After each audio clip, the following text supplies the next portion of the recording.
it suddenly got much, much colder here in Ireland. We had the mildest Christmas. Like, it wasn't cold at all.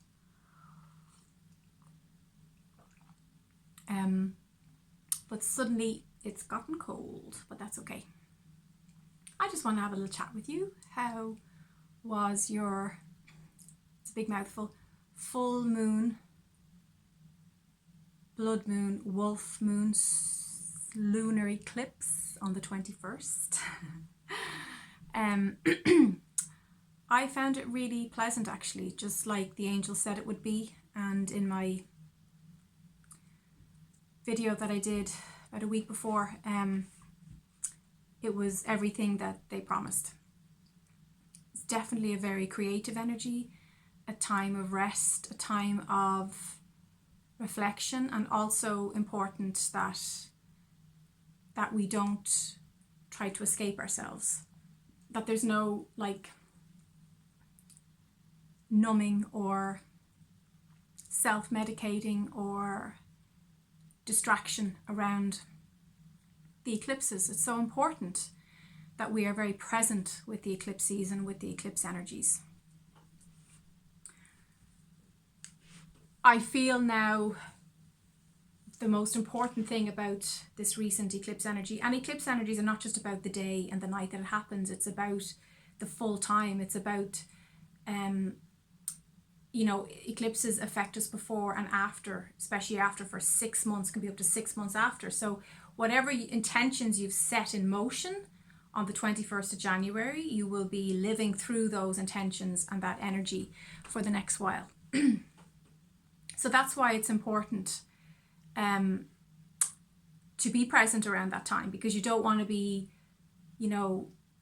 setting up messy energy, messy intentions, split energy, because that's what you'll be living for the next 6 months. So if you haven't got on board with that, the eclipse just happened yesterday. So this is the time now. You've got a few days to really tidy up your vibration, get clean in your thinking, clear, positive, focusing forward now on the reality that you want to shift to and where you want to go and what that means. And when we talk about vibrations and frequency, we're talking about your personality, your behavior, your actions, your thoughts, your feelings, how you carry yourself in the world. And in order to shift into those realities, you need to be acting in that reality, acting as you would in that reality. And then you keep going forward with that, and you become a match to that. So if you want to be the greatest singer of all time, you've got to sing like you're the greatest singer of all time. You've got to present yourself to people as though you're the greatest singer of all time, and study and focus and practice the way the greatest singer would. The greatest singer would be focused every day on looking after themselves, doing voice training exercises, all that kind of stuff. So that's just an example of tapping into the patterns of that person who's living that reality. And that's what we need to do now.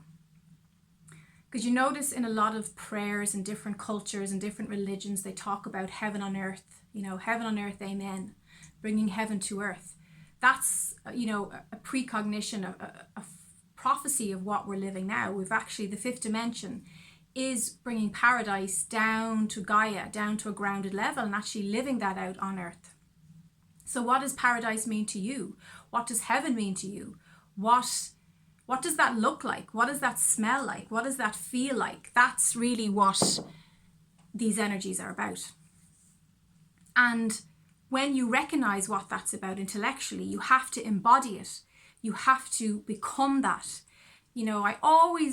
Probably the most used quote that I use, but because it's so multi-layered, this quote, and it's so applicable to everything in everyday life. And Gandhi, who said, "You must become the change you wish to see in the world."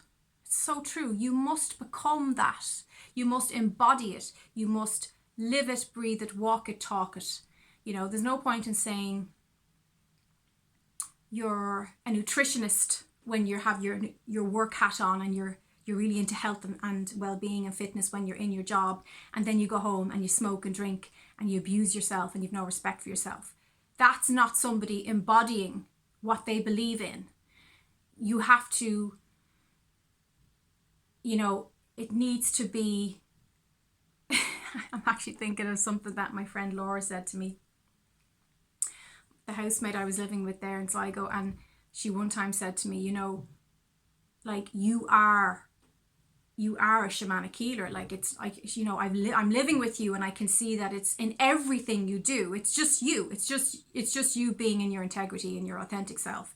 It's even in your pee. That's what she said to me. She's like, it's in your pee. Like, it's in other words, it's in your blood, it's in your bones, it's in your DNA. And she's right. That's exactly the way it is. And even though there's this mad paradox about who we are, sometimes we feel, or there's a blending of feeling that we are who we are naturally, organically, this is who we are. But there's also a choice, even though I would say I am a shamanic energy therapist, that's who I am, that's what I believe, that's what I live. There's still been crossroads times in my life where I had a choice. I had to make a choice. Am I going to continue down this road? Am I going to continue helping people? Am I going to continue to expand my consciousness? Or am I going to take the easy way? Am I going to meditate every day? Am I going to practice yoga? Am I going to go for long walks and climb up mountains and keep my vibration high? And all those choices, when I was 15, 16, deciding that I wasn't going to drink alcohol. It just wasn't for me. Nothing against people who do. It just wasn't my path. Didn't want to smoke. Didn't want to eat animals. Again, these are all choices that empowered and backed up the organic, natural self, the authentic self of who I am.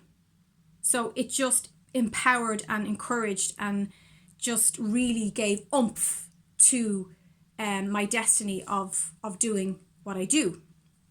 So how are you empowering? What actions are you taking to back up and empower and encourage you further down the path of who you are and who you want to be and where you want to go? So that's the message of this video.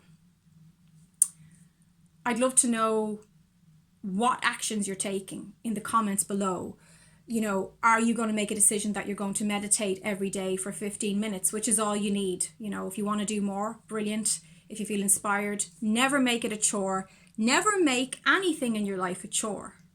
And if it is a chore, like if you feel making the bed or brushing your teeth is a chore, whistle, sing a song while you're doing it. Make it fun. Ask your partner to help you. Make it into a game. Take the choreness out of it and make it light. Make it part of your alignment. Make it part of the decisions and choices that you're making to feel better. And say, no, I'm choosing to do this. I'm choosing to meditate every day because I am my best self when I meditate every day. So it's about choosing to be conscious, choosing to be aware, choosing to be, I don't like the word mindfulness because the mind is often the problem in modern day problems with anxiety and depression and everything. But heartfulness, I'm choosing to be a heartful person. I'm choosing to make decisions from my heart. That's what we need to be looking at now for 2019. That's what I hope to empower you with in these videos, and with the light language, and with these little angelic messages that I bring you regularly. And all I ask from you is that you give me a thumbs up and subscribe. Feel free to share with others who appreciate or who could benefit from this knowledge.